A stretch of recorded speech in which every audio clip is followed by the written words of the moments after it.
नमस्कार, मी मीर कुलकर्णी. स्वागत आहे आपण सर्वांचं माझ्या यूट्यूब चॅनलवर. तुम्ही पाहता इतिहासाची सुवर्णपाने. कसं एकदा कुठलंही शेड्यूल मोडलं की ते परत बसवायचं अवघडून बसतं. बरीच कारणं असतात, त्यामुळे आपलं शेड्यूल बंद पडतं आणि ते परत सुरू करायला आपल्याकडे वेळ नसतो. अशातला भाग नाही, आपल्याजवळ वेळ असतो, पण ते शेड्यूल परत सुरू करण्यासाठी आपण त्याला वेळ देत नाही. म्हणजे तो वेळ द्यायला आपण आळस करत असतो. असंच नेहमी माझ्या बाबतीत सुद्धा घडतं. इथं मला स्वातंत्र्यवीर सावरकर यांचं उदाहरण द्यावंसं वाटते.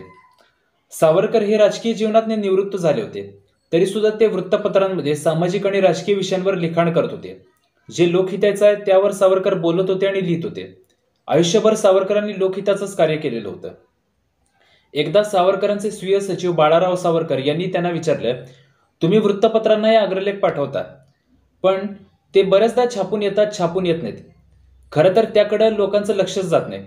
जर हे लोकांपर्यंत पोहोचतच नसतील तर तुम्ही का लिहिता, त्याचा उपयोग काय? त्यावर सावरकरांनी असं उत्तर दिलं की हे भलेही लोक वाचत नसतील, पण संपादक तरी वाचत असतील आणि ते कधीतरी माझे लेख छापतील. जे लोकांच्या हिताचं आहे, सावरकरांनी नेहमी तेच केलेलं होतं. मनोरंजन करणारे विषय त्यांनी कधी लिहायला घेतलेले नव्हते. जे लोकहिताचं आहे तेच आपण करायचं. त्याचप्रमाणे देवदेश धर्मासाठी जे कार्य करायचं आपण वसा घेतलाय, ते कार्य थांबलं तरी बंद करायचं नाही. माझं कार्य बऱ्याचदा थांबलेलं असते, पण मी ते कार्य बंद केलेलं नाही. बऱ्याचदा मी वेगवेगळ्या विषयांवर बोलत असतो. माझे व्हिडिओज हे बऱ्याच प्रमाणात लोकांना आवडतात, काही वेळा आवडत नाहीत. त्याचा रीच खूप जास्त असतो, बऱ्याचदा कमी येतो. पण हे व्हिडिओज मी बंद केलेले नाहीत. माझा उद्देशच आहे की आपण हे सतत बोलत राहिलं पाहिजे.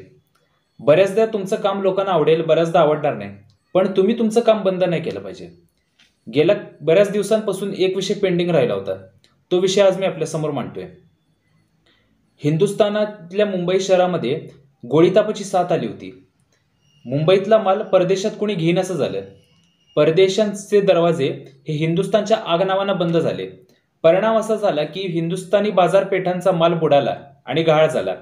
आणि एकदा का माल बुडाला किंवा गहाळ झाला तर तो परत हस्तगत करणं कठीण व्हायचं. मग इंग्लंडमधलं सरकारी खडबडून जागं झालं. या रोगाचं तातडीनं निर्मूलन करा असा सक्तीचा आदेश त्यानं हिंदुस्थान सरकारला दिला. हा रोग जो भारतात आला होता त्याबद्दल फारसं कोणाला माहिती नव्हतं. हा रोग आल्यानंतर जे प्राथमिक उपचार केले जात होते ते म्हणजे घरांना चुना फासणे, घराला धुरी देणे, घराचं निर्जंतुकीकरण करणं, संबंधित चीजवस्तू जाळणे किंवा नाहीशे करणे. ज्यांना हा रोग झालेला आहे किंवा ज्यांना रोगाची लागण होण्याची शक्यता आहे अशांना उपचार केंद्रात नेऊन ठेवणं, असे प्राथमिक स्वरूपाचे उपचार त्या काळात केले जात होते.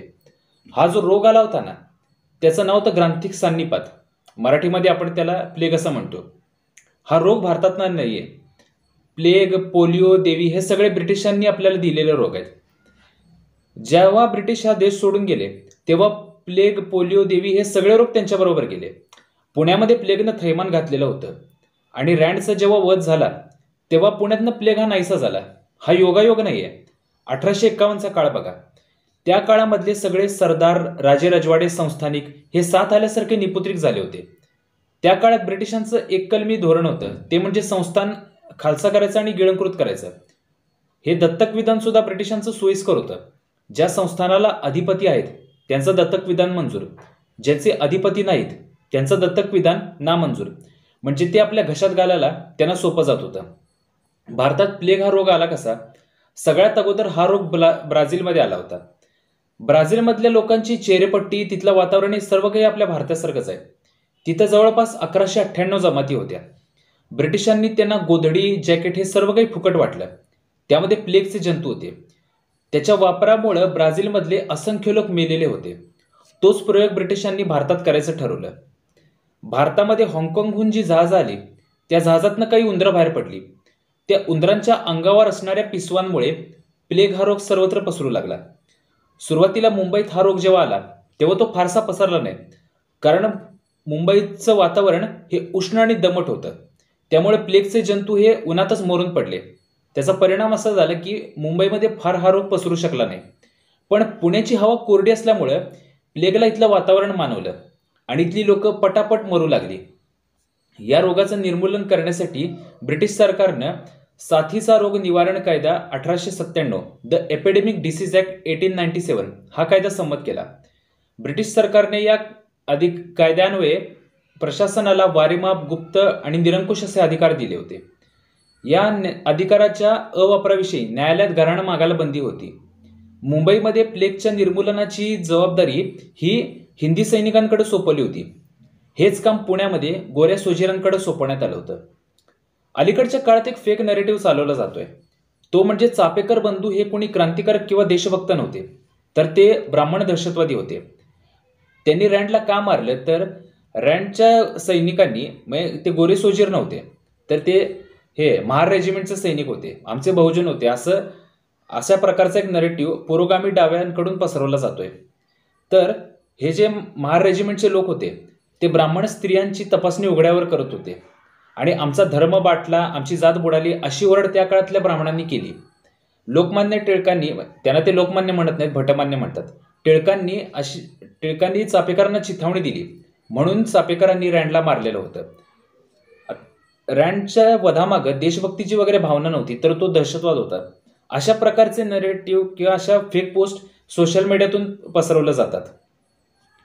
रँडसाठी विलाप करणाऱ्या त्यांच्या विधवा श्रीमती राजू परोळेकर रँड यांनी मध्यंतरी एक ट्विट केलेलं होतं. त्यामध्ये त्यांनी असं म्हटलं होतं की बिचारा रँड हा पुण्यातल्या लोकांना प्लेगपासून वाचवण्याचा प्रयत्न करत होता, पण जात्यांध आणि धर्मांध लोकांमुळे त्याचा बळी गेला. आता रँडच्या विधवा म्हणतात की आपला नवरा कसा बिचारा लोकांना प्लेगपासून वाचवायचा प्रयत्न करत होता. त्यांना मला इथं सांगायचं आहे की तो ज्या सरकारचा नोकर होता ना, त्याच सरकारनं भारतीयांना ही प्लेगची देणगी दिलेली होती. म्हणजे स्वतःच आधी खंजीर मारून घाव द्यायचा आणि नंतर त्याला मलमपट्टी करायची, असा प्रकार होता. उंदीर पोखरकर म्हणजे रवींद्र पोखरकर यांनी सुद्धा चापेकर बंधूंच्या आत्मचरित्रातले उतारे वाचून दाखवले. त्यांना हे सांगायचं होतं की चापेकरांनी आपल्या जाती आणि धर्मासाठीच रँडला मारलेलं होतं, त्यामागे काही देशभक्तीची वगैरे भावना नव्हती. चापेकर बंधू, लोकमान्य टिळक, स्वातंत्र्यवीर सावरकर यांच्याशी आणि त्यांच्या जातीशी असणारं भांडण आपण समजू शकतो, पण हा झाला एक मुद्दा. ह्यांच्याशी असलेले मतभेद आपण मान्य करतो, पण अन्न गोड लागत नाही म्हणून शेण खायचं नसतं ना. आता पुरोगामी जे खातात त्याला शेण म्हणता येत नाही. खरं तर त्या पदार्थाचं नाव इथे घेणं म्हणजे ते असभ्यपणाचं लक्षण होईल, त्यामुळे मी आपल्याला त्याबद्दल काही सांगत नाही, पण आपल्याला समजलं असेलच. तर असा हा सगळा एकंदरीत प्रकार आहे. चापेकर बंधू, लोकमान्य टिळक, स्वातंत्र्यवीर सावरकर ह्यांच्याशी असणारे मतभेद आपण जरी मान्य केले, पण त्यांचा लढा ज्यांच्या विरुद्ध मान्य करूया, पण त्यांचा लढा ज्यांच्या विरुद्ध होता ते देशाचे शत्रू होते आणि ते अधिकृतपणे या देशावर राज्य करत होते आणि त्यांचा सगळा जो राक्षसी राज्यकारभार होता तो सगळा देश उघडपणे पाहत होता. तरी सुद्धा त्यांची भलामण करायचा उद्योग या देशातल्या पुरोगामी आणि डाव्या वर्गानं सुरू केलेला आहे. बरं, आता हा रँड कोण होता? तर रँडचं सगळं शिक्षण हे इंग्लंडमधल्या ऑलिव्हूल आणि बुलविच या महाविद्यालयामध्ये झालं होतं. त्याचं लग्न झालं होतं, त्याला 3 मुलं होती. त्याचा एक भाऊ अंबालाला राहत होता. 1883ला त्यानं हिंदुस्थानच्या सिव्हिल सर्व्हिस म्हणजे नागरी चाकरीमध्ये प्रवेश केला. पहिल्यांदा त्याची नियुक्ती साताऱ्याला झाली. तिथं दुसरा सहाय्यक जिल्हाधिकारी, सेकंड असिस्टंट डिस्ट्रिक्ट कलेक्टर आणि निर्बंध निरीक्षक, फॅक्टरीज ऑफ इन्स्पेक्टर अशा पदांवर त्यानं काम केलेलं होतं. त्याला सर्वप्रथम राजव्यवस्थेचे धडे ज्यांनी दिले ते होते बापू पुरुषोत्तम जोशी.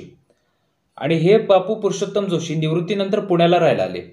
जेव्हा रँडची पुण्याला नियुक्ती झाली तेव्हा त्याच्या उन्मत्त राजवटीच्या जाचामध्ये बापू पुरुषोत्तम जोशी सापडले होते. कसे ते मी आपल्याला पुढे सांगेनच.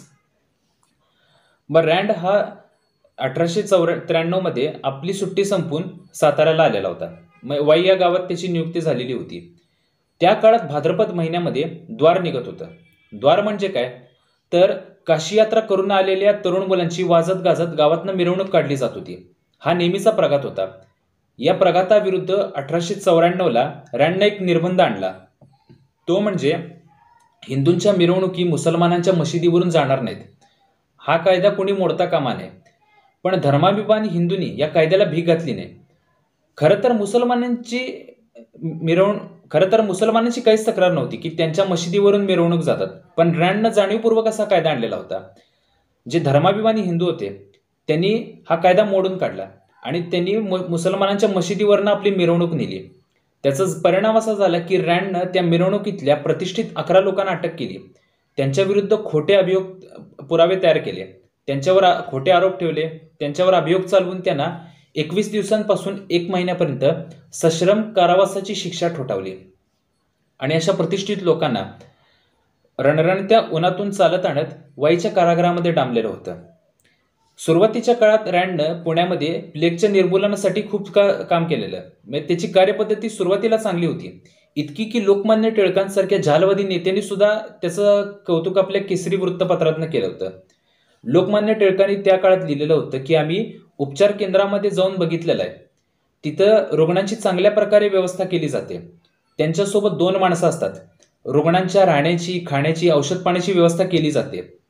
तर तुम्ही सुद्धा आपल्या जवळ कोणी असा रोगी असेल तर त्याला लपवून ठेवू नका, उपचार केंद्रामध्ये जाऊन उपचार घ्या, असा आग्रह स्वतः लोकमान्य टिळकांनी त्या काळात केलेला होता. लोकमान्य टिळक हे त्या काळामध्ये जे रोगी होते त्यांच्या वस्त्यांमध्ये जात होते, तिथं त्यांच्यासोबत जेवायचे, बैठका घ्यायचे, रात्रभर त्यांच्यासोबत चर्चा करत होते. लोकमान्य टिळकांनी या साथीच्या रोगामध्ये स्वतःचा मुलगा विश्वनाथ गमावला होता. त्यावर लोकमान्य टिळक म्हणाले की प्रत्येक घरातून एक गोवरी जात आहे, आमच्या घरातून एक गोवरी गेली तर त्यामध्ये विशेष काय. अजून बरंच काही मला आपल्याला सांगायचं आहे, ते आम्ही आपल्याला पुढच्या व्हिडिओमधून सांगत राहीन. व्हिडिओ आवडला असेल तर लाईक करा, शेअर करा, इतिहासाची सुवर्णपाने सबस्क्राईब करा. धन्यवाद. नमस्कार.